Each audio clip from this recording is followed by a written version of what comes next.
Drawing from the successful system of communal bike sharing used in many cities throughout the world, the district has launched its own bike share program too, Capital Bikeshare. Gabe Klein, former director of DC's Department of Transportation, has advocated for a greener city from bike share's initiation. I went to Montreal about a year ago and saw this system and immediately knew that this was the system for a world-class city like DC. Montreal sort of overnight went from being a place where bikes were a secondary or tertiary mode of transportation to being a primary mode of transportation when they launched 3,500 bike share bikes, and they also put in bike lanes and cycle tracks. And when you match something like this, a system like this, it's this sophisticated, with really good facilities and physical upgrades throughout the city, then we can really start to serve people on a mass scale and hit a tipping point with cycling. So it's more than just something recreational.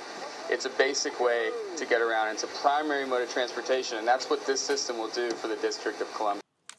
I talked with Chris Holben, project manager for DC's Department of Transportation, about how the Capital Bikeshare program works.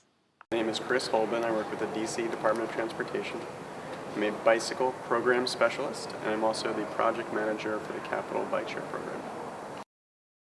Bike sharing is a self-service bicycle rental program that's in the District of Columbia and in Arlington County.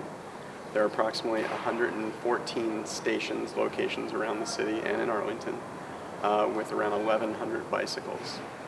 And what that means is you can become a member either for a day, a month, or a year.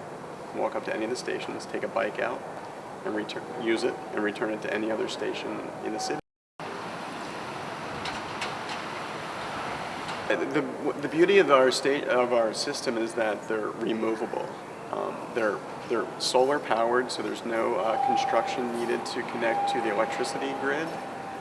We actually just sit them down on the concrete and plug them sort of together like Legos. They're in 10-foot sections. So we can either make them larger or smaller, or we can just pick them up and move them for any reason.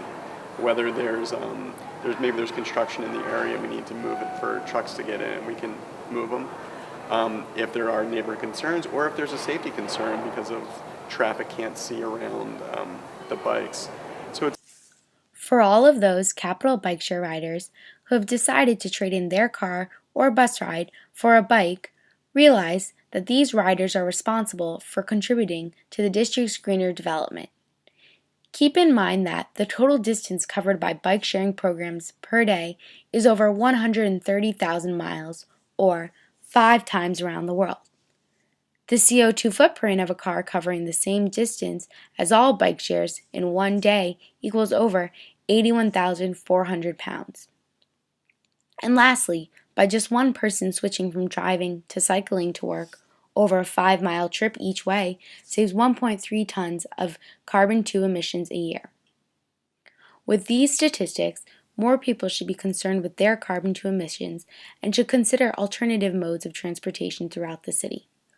More importantly, residents and commuters of the district need to support and promote the expansion of Capital Bikeshare. Again, Chris Holben is here to talk with us and will elaborate on the district's Department of Transportation's plan for expansion of the Bikeshare program. Capital Bikeshare has seen much success in its first year.